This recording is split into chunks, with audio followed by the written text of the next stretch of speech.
Hello, this is Clay, and I'm in search of the new compassionate male. Recently, my producer, Dennis Tardan, and I had a conversation with Christopher Howell. I shared a portion of that conversation yesterday. And now here's the complete episode. Hello world, it's me, Dennis, and today I get a chance to join my two friends, Clay Boykin and Christopher Howell. Clay, we're doing these podcasts together. You are in search of the new compassionate male. That's right? right. That's right. Searching inside yourself, and we happen to have a guest today, Christopher Howell, who is on the same journey as we are. Christopher, how did you meet Clay? How did you connect with him? Give us a little bit of historical background. Well, good morning, Dennis. It's really great to be here with these two faces. Just sitting with you guys kind of lifts me up. So I first, I didn't know about the circles that were happening on Monday night. I heard that there was a retreat that was being offered through the Unity Church. And I signed up at the last minute, last day, right before, the event started. Yes. So we met at that event, yes. How long ago was that? 5. Back there somewhere, wasn't it? Back there somewhere. Now, Clay, Christopher, we're anchoring ourselves in history. I'm 72, so I was born in 1948. Clay, you were born in what year? 1954. I'm 66. 54? And you, Christopher? 61. And you were born in 61. All right, so who was Christopher Howell 4 years ago before you joined that? Where were you on your journey? Give us a little bit of understanding about you as a man, where you saw yourself, what was going on at that time. First, I'll say what impressed me most about being with this group of men was that it was the first time that I'd ever sat amongst a group of men who supported each other when the other spoke. Like I observed them kind of leaning forward, hoping that you, Dennis, get those words out of your mouth or are able to express whatever it is that you want to express. And they were also seeing how that person sharing was enriching their understanding. And I thought it was really profound work. It's the first time I've sat in a circle of men that didn't go, the next guy says, well, I jumped out of 2 planes at one time. Yes. And Clay, yeah, go ahead. What was your sense of Christopher winning your arm? Because I know you and I have talked about, and Christopher, we've talked about you behind your back, and talked about what an impact you had on the circle and what your wisdom and your clarity. So could you give me a little sense of the dynamic and how it changed having Christopher join the circle? My first recollection of Christopher was us sitting side by side at the retreat or at the Ancient Yoga Center. And there was a connection between us because we were both doing some pretty heavy processing at that time. And I can't remember the details of the retreat, but there was a real heart connection going on. And Christopher, you were doing a lot of processing at the time, and I don't know, we just all came together. How wonderful. And that's the opportunity. That's where I'm very curious about how men grow, and specifically by being a man. I mean, understanding that it has been my experience over the course of my life that the women in my life have had a greater emotional intelligence than we have if you were just to take the overall EQ. And so my question had been, how do we as men raise our emotional intelligence, our EQ, our spiritual intelligence, which is our purpose, our SQ? How do we raise those? What are the things? And then there doesn't appear to be many tools. And it wasn't until I came into this group that I began to see that what holding space meant, and that's a way that I grow. And that's why. So was this something that resonated with you, or something that you were thinking about growing your emotional intelligence, Christopher? My dad died when I was like 11 or 12 in a tragic accident. And so I spent most of my time, literally, I was thinking of this memory came to mind this morning. That's why I thought I would share it. As I was literally that guy that was making daisy chains with the girls during recess while the other guys were punching each other on the monkey bars. And let me stop there. In one regard, what that did is it did make me much more, I have a kind of a Dionysian nature. I've always kind of hung out with women. I was a dancer in ballet and jazz training, and that kind of, I was a cheerleader in high school. So that part of it was always very well integrated. I didn't have a very strong male integration. It's interesting to sit around Clay, this really gentle guy that's been this commander of warriors. Exactly. It's a really interesting. Yeah, I'll stop there. I'll sit with that. It's an amazing process for me too. I had many of your experiences too. I found myself very, very close to women, easy to trust, difficult to trust men. And this has been, with you, Clay, has been a key to the circle. Right. And for me, I didn't trust men. And so there was a bit of a common theme. And I've realized I'd gotten in a point in life where the only way I was going to grow was to get over this lack of trust for other men and get together, us men, and figure out how to connect on a deeper level, on a heart level. And like Christopher was saying, we're not comparing this and that and one-upping each other or anything. No, this is learning how to connect head to heart, and then connect what's in our heart to how we speak, and to do that with another man, and to create a circle and an environment where it's safe to do that. It's safe to stutter when we're talking and not quite know exactly how it's going to come out, and not feel like we're going to be judged. That's what I needed. Yeah. And I figured if I needed it, there's probably somebody else out there that needs it too. So let's get together and figure this out. I didn't have it planned out. And everything that we've done, it's been organic. Yeah, and what I'd like to say is what I think that I brought to that circle and hanging around with girls is that I'm emotionally available, right? I can be empathetic. I can feel with what the other person's feeling, and I'm willing to go there. It's all a physical experience instead of a cerebral one. And so I really feel like I bust the doors open on that. Dennis, he's so right. When we were just talking about this the other day, I've always got my corner of my eye on Christopher when he's in the circle, because he's a barometer. And how's the circle going? I'm not trying to teach anything in there. I'm creating the space and just kind of helping good guys get together.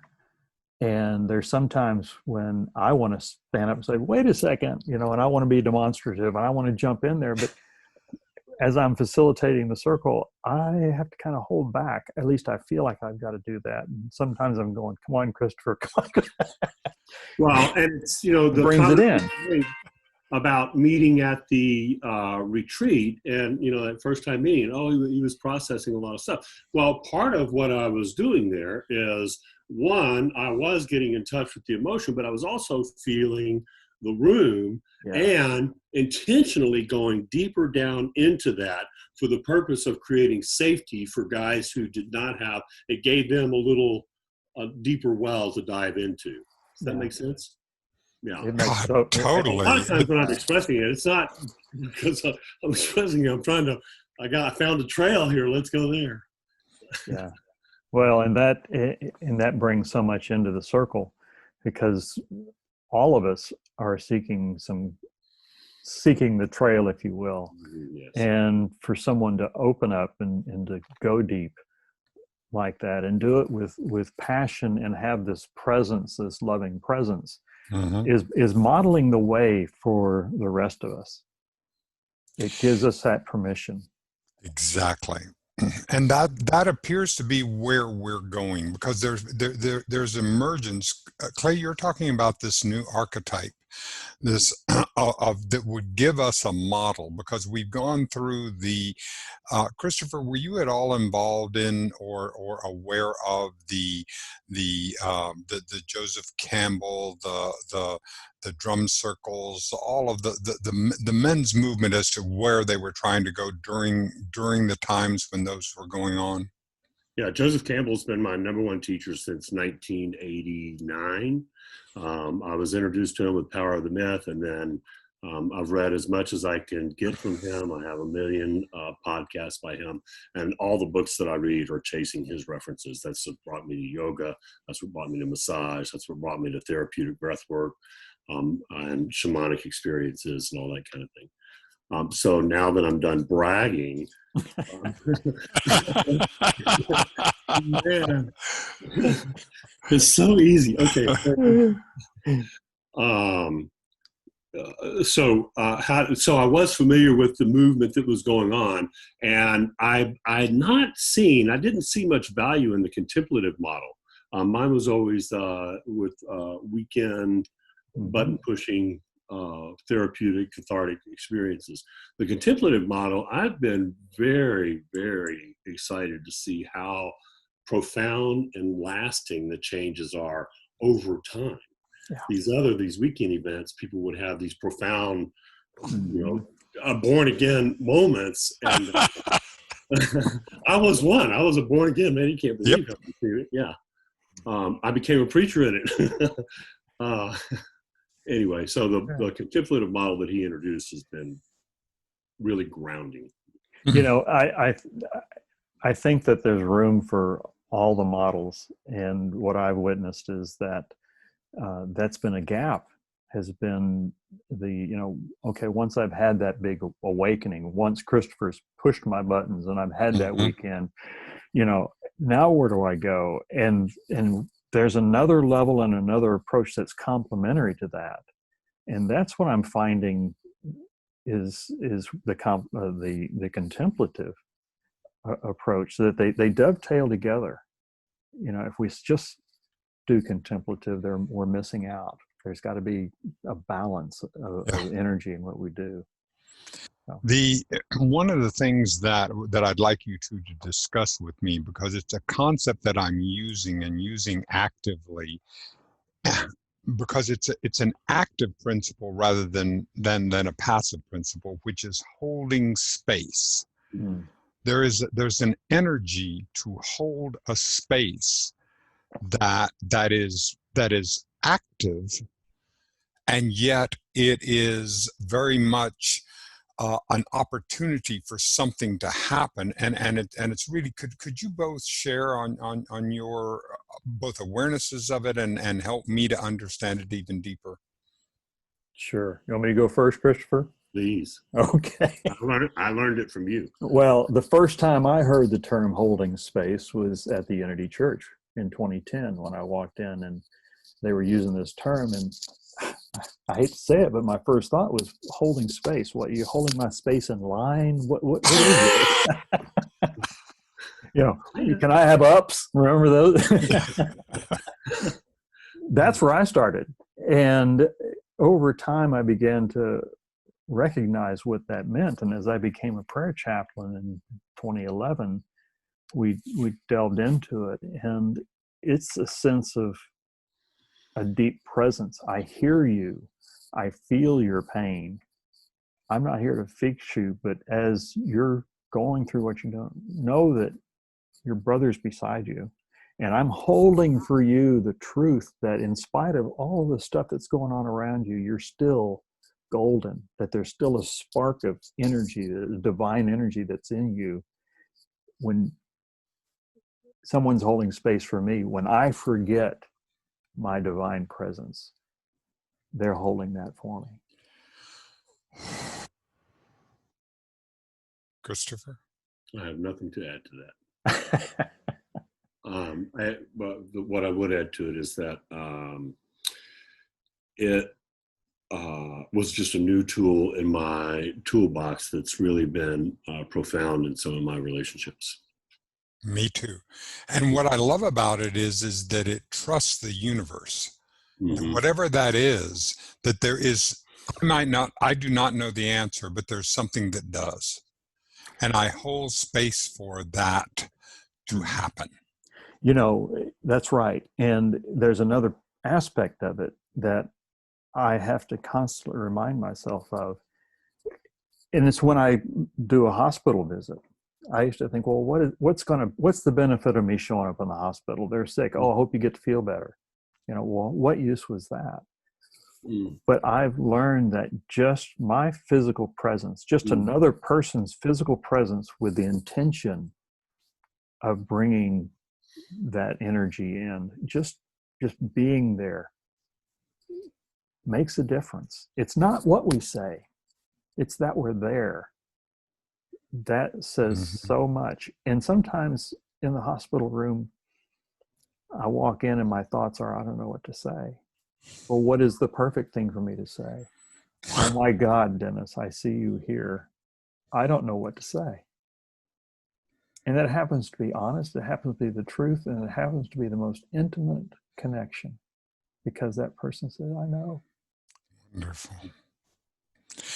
Christopher, I wanted to ask you about your shamanic journey and this idea of what effect consciousness can have both on our bodies and on the field of people around us, because right now we are in the end of June with COVID, with Black Lives Matter, with the economic injustice, with so much of the things that are going on, and the importance of you keeping your consciousness about what you're doing and how that works on creating the world from the inside out, and the work that you've done in yoga and breath work and consciousness. Yeah. So in these times, this isn't the time for that work. That's the time for that work is kind of elitist. You know, we've only been able to even read books about these ideas for a few hundred years.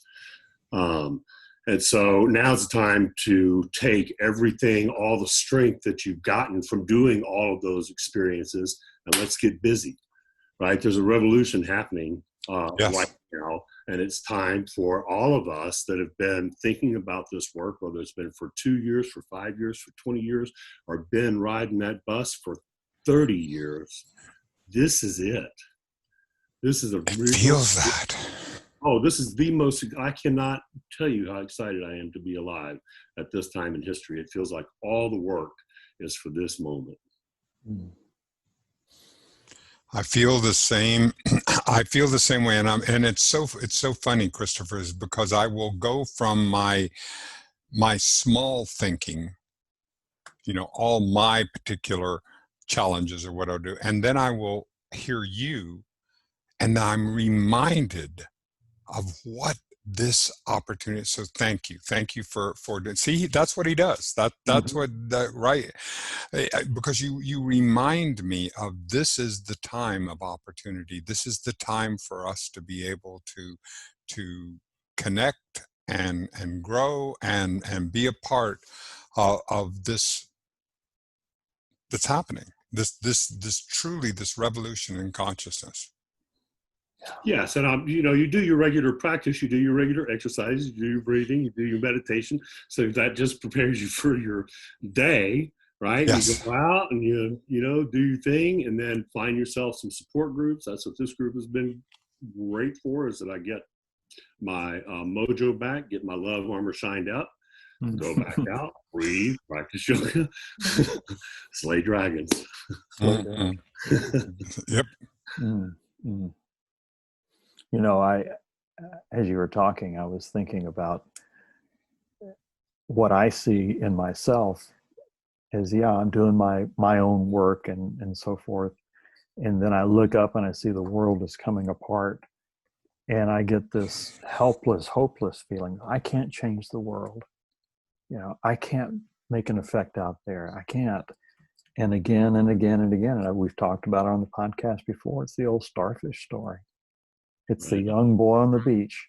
And the old man comes up. The little boy's tossing the starfish out one at a time. And the old man says, "Son, you can't make a difference here." And the little boy says, picks up another starfish and tosses it. I said, "I made a difference to that one." And I have to remind myself of that no, I'm not going to change the world, but I can help this piece and this piece. I can show up with my best self, whatever that is. Mm-hmm. If I'm putting my best self forward, that's the best that I can do. And to show up, and to show up. I mean, we never know what it takes. What is that, that one snowflake that takes to start the avalanche? Now, it may not have been, it may have taken a long time for that be, but we don't know which one that will be. I want to be there putting my piece on there, doing the things that I am here to do because I want to be a part of when it's, because I don't know when. I don't know when, but I know that I know that it's important for me to be engaged and involved.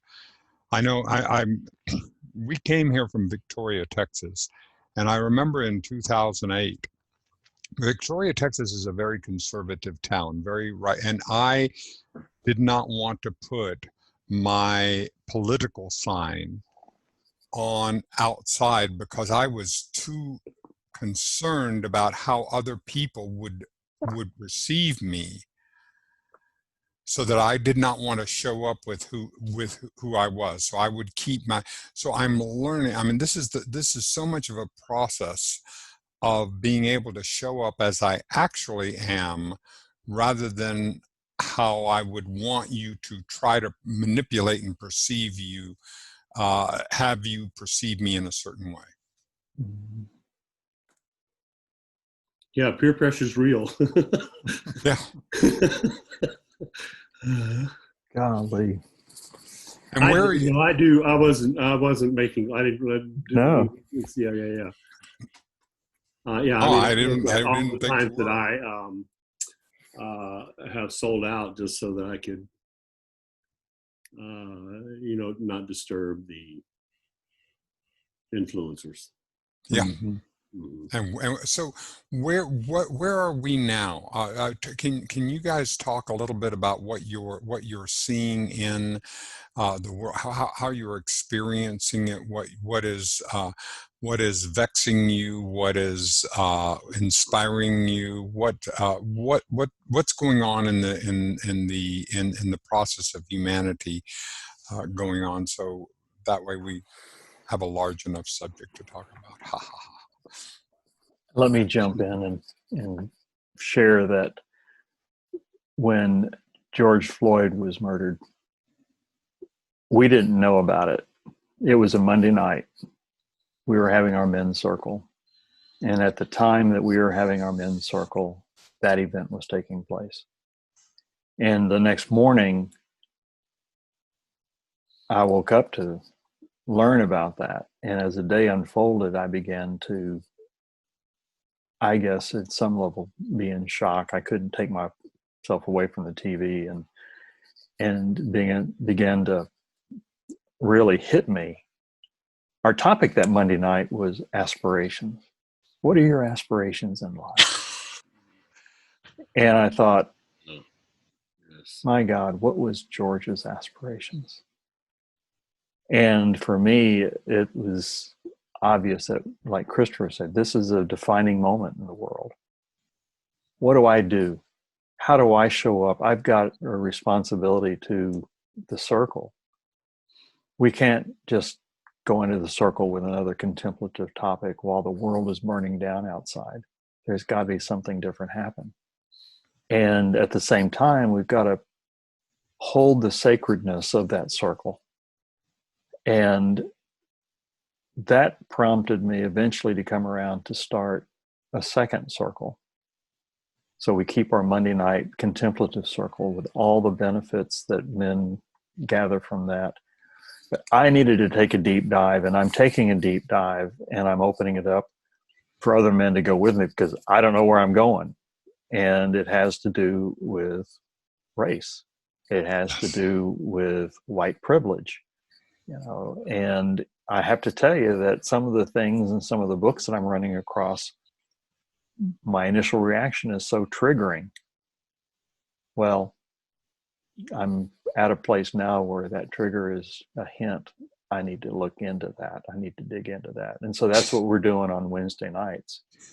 And we're going on that journey together, and that's my next step. Yeah. To go, let's learn about that. Let's how am I showing up in the world? And what have I been, with the best of intentions, just blind to? Yes. I've been the fish asking what water is.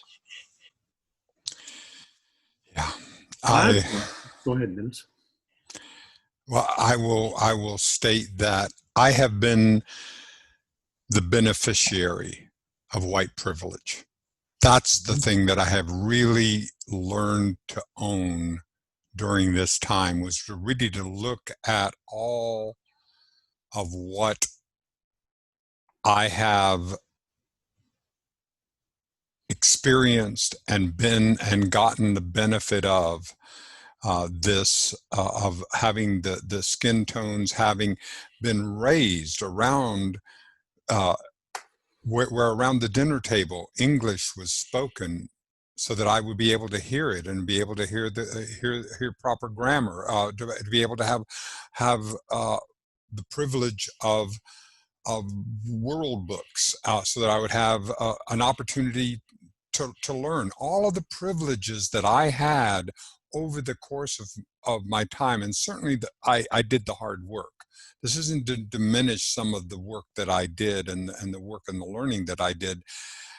It's so important for me to acknowledge that, to acknowledge what that meant, and then to say, what would it look like if I could help to provide others with the same kinds of opportunities that I had.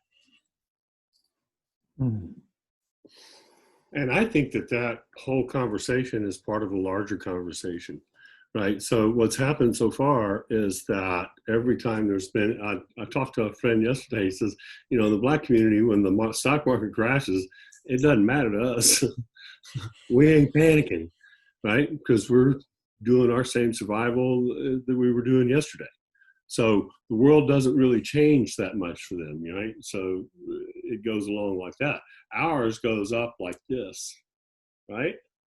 And theirs hasn't, it's really just stayed like that the whole time, for at least since 2008. And so and then they are always the last ones that come in with, at the tail end of whatever recovery ends up happening. It was a slow recovery after 2008 there toward the end. Black community was the last ones. Riots started happening, right? And hey, pay attention to this. And it was around police brutality. But anyway, it's also a labor movement. Like when this first started happening, I was like, ka-ching, it's time to start making some new decisions about how resources are distributed in this country and in the world. And we got one, I'm going to just step off here for a second. We got one warning on 9/11, right? 911. World Trade Center comes down. World Trade Center, the purpose of the World Trade Center is to make decisions about how all of the Earth's resources are distributed throughout the world. That's what happens there. The Pentagon protects those decisions, right? So even in COVID right now, the corporate world has not stepped up, right? Corporate ought to be paying for testing for everybody, right? I will not go to work for a company that hasn't been tested. Anyway, and they're not owning a single bit of responsibility in this process, and not paying any taxes for the enormous cost of hospitalization and all that kind of thing. And then at the same time, making fun of people for, doing the one thing that can reduce cases by 5 times, just so that we don't disturb Wall Street. This is a huge possibility of a movement. And the discussion about supremacy is, let's all be aware of this as we go in and start renegotiating how things happen.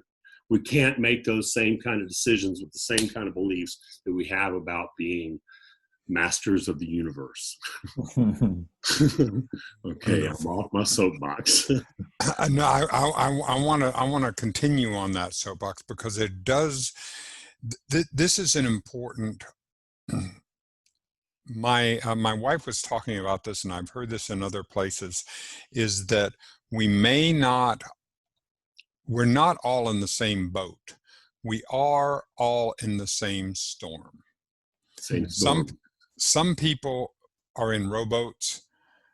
Some people are in these beautiful protected yachts, but we're all in the same storm, and so we're going to have to figure out how to deal with this storm and understand. I mean, I guess that's one of the things in the COVID that just keeps bothering me. Every time we talk about the deaths, and we're not talking about the number of cases, because to go through this process, the amount of money that it takes in a private hospital system, what is it going to do to your finances to spend 2 weeks, and what does it do to your body, and the doctors and the medical bills and the things, all of those things. It's a much broader issue than merely the awful issue of the people that die. Yeah, your body's permanently altered after that. It's permanently corrupted after if you've been hospitalized for it, right? That's not going to go away. Man, I did want to go back to your early question about what is going on. I do see the exciting part about what is going on is that there are conversations like this happening everywhere. There's just a very small group of people who aren't doing any kind of self-introspection right now. And that's really okay, because that kind of work isn't for everybody. And they'll come along as they see that these new changes aren't going to impact the quality of their life greatly. They'll come on board later. I have great optimism about that, but I'm most excited that so many conversations like this are happening. Thank you for doing it. Oh, absolutely. What's what's going through your mind, Clay? Oh, goodness. I have to tell you that in the midst of it all, I feel a bit overwhelmed. Mm-hmm. I've got, okay, this is how I'm showing up the best I can with the circle on Mondays. We're doing our work on Wednesdays. I'm buttoned up at the house. I'm wearing my mask. I'm doing, wiping everything down before it comes in, doing everything right. But could be on the verge of really feeling overwhelmed. And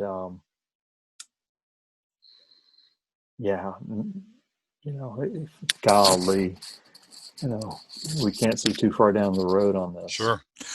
Christopher, how do you get whelmed when you're feeling overwhelmed? What are the things that you do that bring you back to your center and bring you back? Could you talk about that, please?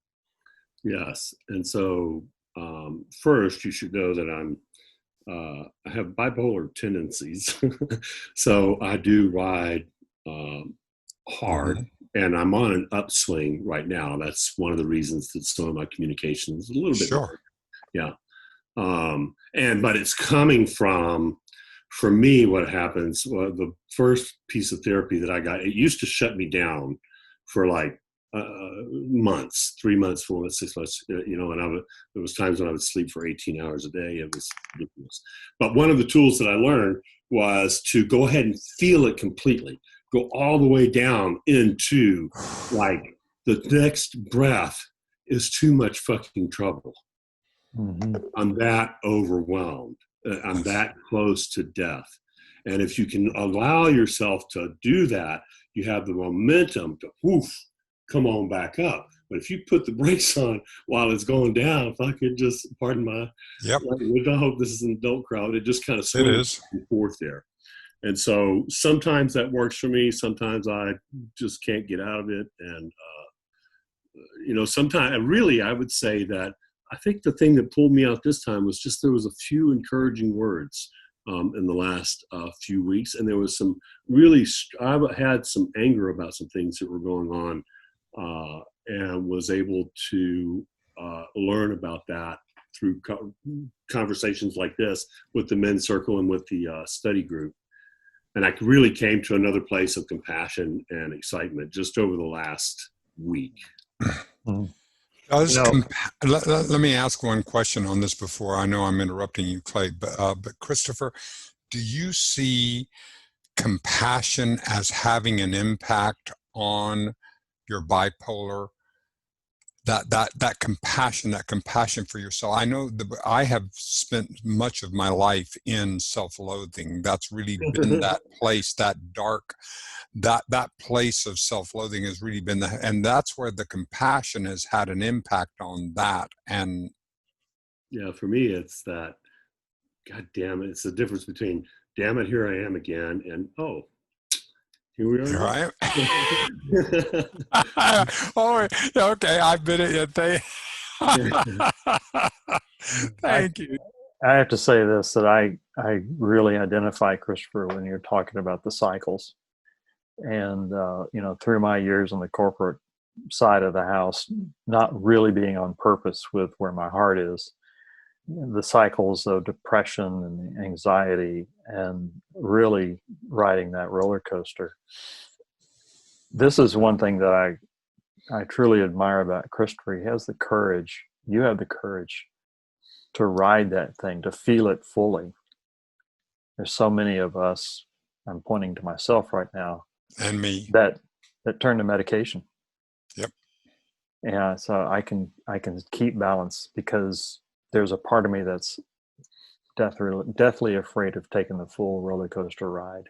And I'm coming to the place in my life where I truly believe that I'm missing part of life because I'm not taking that ride, Christopher, like what you're doing. Yeah.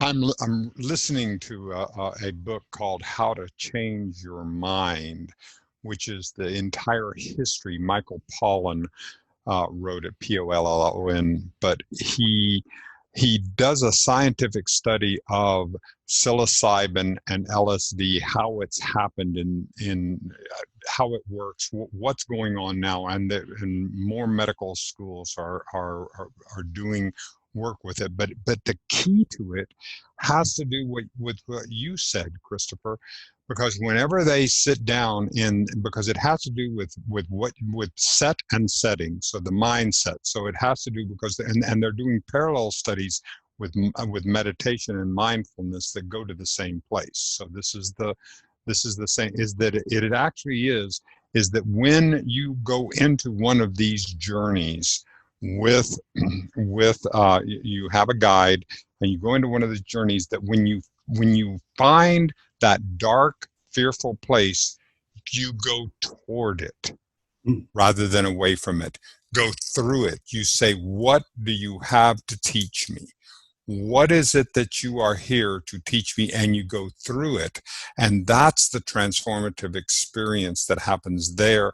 And it also happens through, and again, parallel paths that they find when they're doing the fMRI and the other things is that the meditation and mindfulness works in that same place. It's part of what is there. So I want to toss that out on the table for us. I'm very experienced with psilocybin.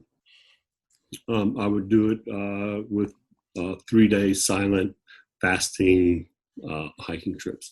And at one time I wanted to study that. And I went back to school. I was going to pursue a doctorate, but ended up getting cancer and reevaluated things. But I wanted to take people on those kinds of adventures, but not probably not. I found a breathing technique that Stanislav Grof introduced that could produce the same types of experiences. And then I read a story about Ram Dass's teacher, where Ram Dass took the hits of LSD to his teacher, and Huge dose. his teacher ate 10 doses at once and was not affected by it at all. And that's what brought Ram Dass on his path. Is he's like, how could that not have happened? He says, sit down, breathe. And that's so one of the things that's happened, the reason why I love yoga so much, is that I found that if you put the right breathing techniques in yoga, we can do a lot of work in an hour or 2 hours instead of having to spend 3 days with no food. Yeah. Well, Christopher, you combine yoga with some hiking, and I'd love to hear some about that. The original idea was actually that when I came out of yoga school, I didn't think anybody would want to go to #oldguyyoga. I didn't take my first class until I was 51. I was 53 when I got done with my training, and so I thought I could get the guys from the men's circle actually to come and do hikes with me and practice, and then I could sneak in a little bit of yoga. I could practice teaching yoga. Well, that didn't quite happen, so I just started inviting close friends because I was still kind of interested in doing these outdoor shamanic journeys using fasting and sleep deprivation and hiking, all day and that kind of thing. But then when I got out and started doing it on the trail, I was like, holy cow, man, just holding space for a group outdoors without 4 walls, that's a lot of work in itself. Wow. That's just huge. And so I'm not ready to take people on shamanic journeys for 3 days. But then what I also noticed is that in nature, there's this idea called prana. And prana is this universal life force that informs everything in the universe. It's the heartbeat, it's the trees, it's the bird tweet, it's all of that. And I always thought prana was breath, but what I learned is that prana is that energy, it's that life force, and it rides on the breath. Yes, and so when you're doing yoga inside 4 walls, all the prana has been manufactured out. Right, but you get out in nature, and it's good. Well, you take people out. I mean, right now with COVID, it's not so much, but you take people out in the morning and you do a hike somewhere around Austin. You find some fantastic trails I had no idea existed, and you take them out, hike out, do some yoga, and hike back. That must be rewarding. Yes, we do some of the most beautiful trails. What we usually do is we'll open with a yoga practice just to open us up to trail, open us up to nature and to guidance from that. And then we'll go to 3 or 4 or 5 mile hike to a destination for final meditation. And then at final meditation, we'll have, now we've centered our body, and then this extra exercise weakens our body, makes our body not as important. So it gets a little bit easier to sit with a quiet mind for 108 breaths. And then during the summertime, we like to have a nice swimming hole at the end. And sometimes we do sunsets, sometimes we do sunrises, and it's super rewarding, and it's a cool group of people. I really miss being on the trail with them. We still can't do it until we get our numbers under wraps. So where are you, Clay? Let's just go around and just today on at the end of June 2020. What are you looking at? What's in your windshield? What are the opportunities and the challenges that you're working through now? Over this past year and a half, I've done a lot of travel, a lot of learning, a lot of connecting. And the thing that and we talked about earlier, I really believe that there's a new archetype that's emerging, and that new archetype is the new compassionate male. And I don't say new compassionate man, I say male, because regardless of gender, we all have that divine energy, male energy as well as female energy. But that new compassionate male is this burn, I believe, that I have inside, that I'm trying to figure out, what is this burn? How do I get it out? How do I show up in the world? And that's the divine spark that I call compassion. And I've read recently that, because I had an experience when I was in Kenya that brought this up and caused me to ask, that compassion, yes, can be learned, but below fear, below shame, below guilt, below our instinct to fight or flight, there's another piece that's compassion. And it's almost like a compassion gene. It's part of our DNA. It's part of our natural state to be compassionate for another person. You know, it's the guy that grabs the person as they're stepping off to pull them back to safety on the street so they don't get run over. They put themselves in harm's way for another person, and it's not an intellectual decision. That's a natural instinct to care for that other person, to take care of that other person, to pull them in.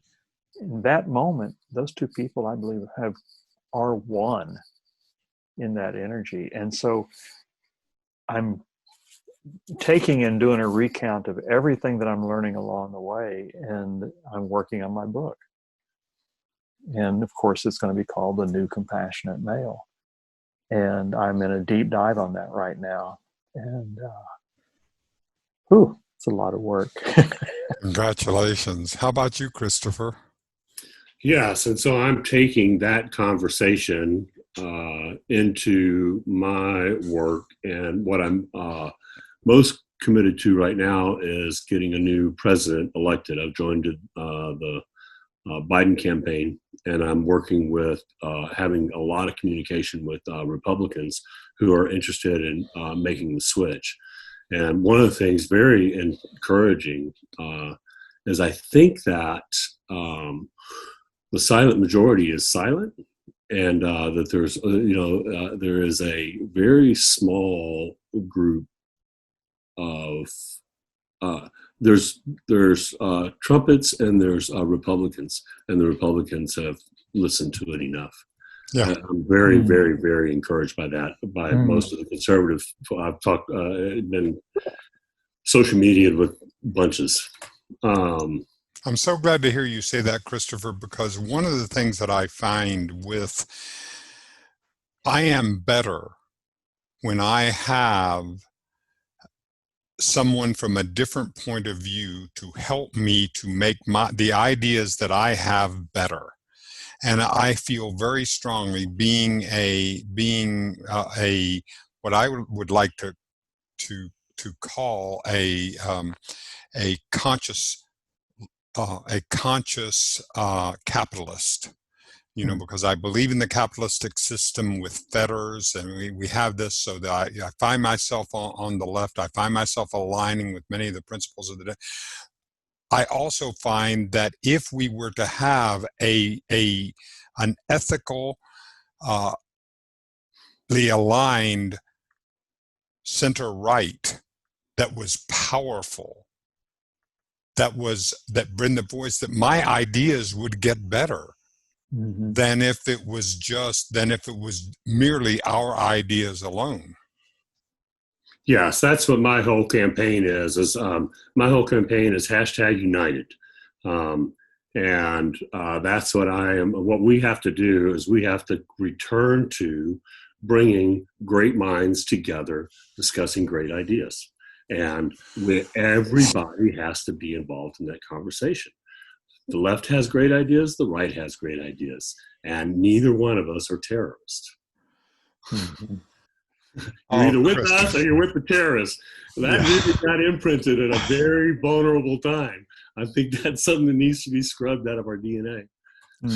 Exactly, and that's the hard work. Because I think of it like to burn something down is easy. To build something up is hard. It takes work if we're going to build something together rather than merely to tear it down, which that's what we can do. Saying yes is complex. Saying no is the easy place. So, but in order to say yes, we need everyone at the table. You know, Christopher, you and I touched on this last night, but have you noticed the news cycle the past few days? We're back on COVID. Yeah, we're saying, well, a few statues are getting torn down. But the week prior to that and the day after George Floyd was murdered, that the rioting or the demonstrations and so forth, that was the news. And now the news cycle's back on COVID, and it's like, oh, well, we're not demonstrating anymore. There's no more people out in the streets anymore because it's not on the news. And I don't know. Is that happening? Have they all gone home? I know I'm changed, and one of the things, because I'm in the media, and so are you, Clay, and Christopher, you are too, by virtue of being in this podcast, of course, and for the advocacy that you're doing, is that it's our job to bring the ideas of unity to the forefront, to have these conversations and to continue to commit to continue to have these conversations, even when the media, which is based upon how many microseconds we can keep you on the page by having something as lurid and as divisive as possible in order to keep you there a little longer in order for my bottom line. So it's our job. Yeah.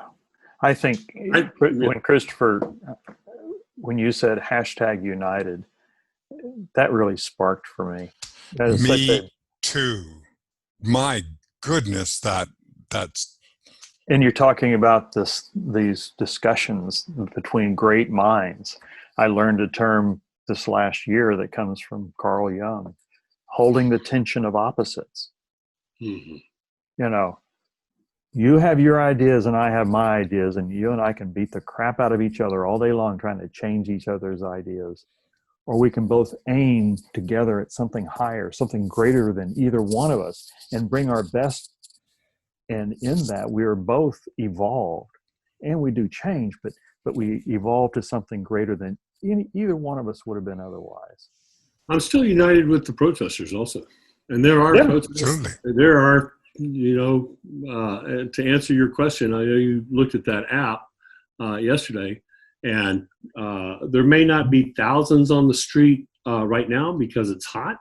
We went and looked for some last week when we had to go to downtown for something. But later on in the afternoon, when it starts cooling down, there will be thousands, tens of thousands of people in the street all over this country, still bringing awareness to the system. We're working. All right. And any closing thoughts for this particular time, for this one time that we can have? Good God, I would love to have more conversations with you, Christopher, and I do with you, Clay. But anything that's on your heart that you want to share at the end of this today? Well, for me, I'm thrilled that we've had a chance to visit with Christopher, because his energy that he brings into the circle, that he brings to the other is so tremendously valuable. And I think there's a few of us that live vicariously through Christopher. I do. I know I'm inspired by you, Christopher.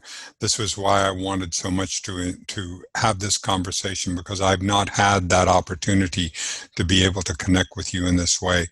And I've been doing it through Clay, because Clay would talk about you so often.